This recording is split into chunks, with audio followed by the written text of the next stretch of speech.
राधे राधे। आशा करती हूँ कि आप सभी लोग खुश होंगे, स्वस्थ होंगे, मस्त होंगे।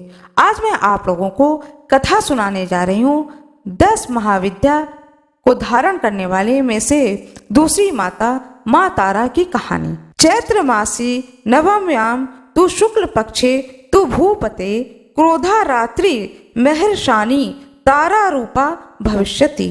भगवती काली को ही नील रूपा होने के कारण तारा माता भी कहा जाता है। वचनांतर से तारा नाम का रहस्य यह है कि ये सर्वदा मोक्ष को देने वाली हैं, तारने वाली हैं, इसलिए इन्हें तारा माता कहा जाता है। महाविद्याओं में से ये द्वितीय स्थान पर परिगणित हैं। अनायास ही वाक शक्ति को प्रदान करने में समर्थ हैं, इसलिए इन्हें नील सरस्वती भी कहते हैं। भयंकर विपत्तियों से भक्तों की रक्षा करती हैं, इसलिए उग्र तारा हैं। बृहन नील तंत्र आदि ग्रंथों में भगवती तारा के स्वरूप की विशेष चर्चा है। ग्रीव का वध करने के लिए इन्हें नील विग्रह प्राप्त हुआ था। वे शव रूप शिव पर प्रत्यारूढ़ मुद्रा में आरूढ़ हैं। भगवती तारा नील वर्ण वाली, नील कमलों के समान 3 नेत्रों वाली तथा हाथों में कैंची, कपाल, कमल और खड्ग को धारण करने वाली हैं। ये व्याघ्र चर्म से विभूषित तथा कंठ में मुंडमाला धारण करने वाली हैं। शत्रुनाश, वाक सिद्धि की प्राप्ति, भोग और मोक्ष की प्राप्ति तथा तारा अपना उग्र तारा की साधना की जाती है। शत्रुनाश, वाक शक्ति की प्राप्ति तथा भोग और मोक्ष की प्राप्ति के लिए तारा अथवा उग्र तारा की साधना की जाती है। रात्रि देवी की स्वरूपा शक्ति तारा महाविद्याओं में अद्भुत प्रभावशाली और सिद्धि की अधिष्ठात्री देवी कही गई हैं। भगवती के तारा के रूप 3 हैं। तारा, एक जटा और नील सरस्वती। तीनों रूपों के रहस्य, कार्यकलाप तथा ध्यान परस्पर भिन्न हैं, किंतु भिन्न होते हुए भी सबकी शक्ति समान और एक ही है।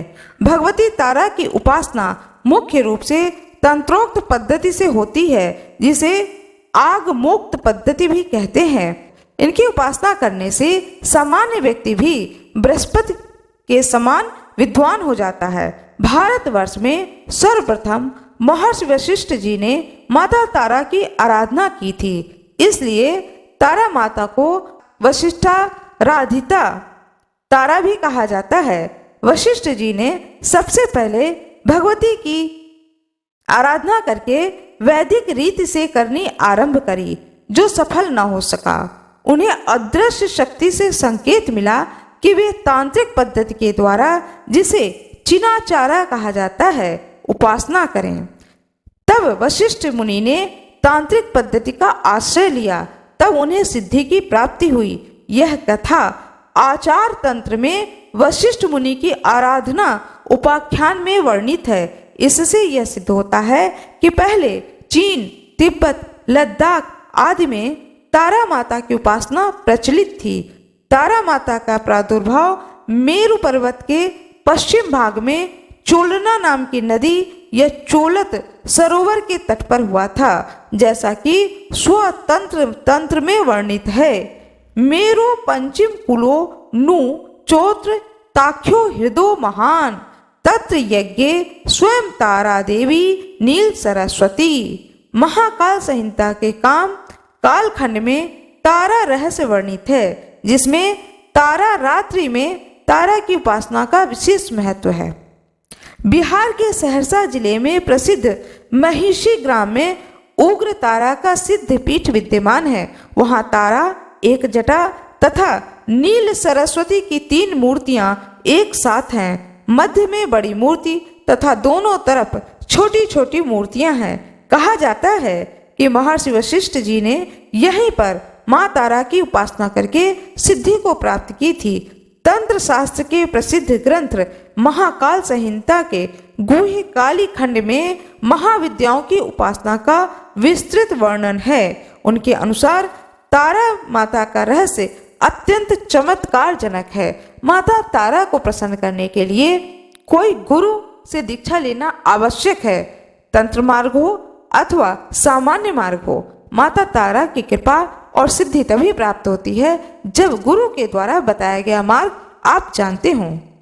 आशा करती हूँ कि आप लोगों को यह कथा अत्यंत अच्छी लगी होगी।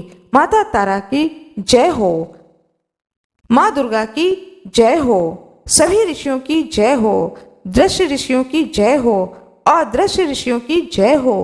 कृपया कमेंट बॉक्स में जय माता दी अवश्य लिख दीजिएगा। वीडियो को कृपया लाइक जरूर कर दीजिएगा।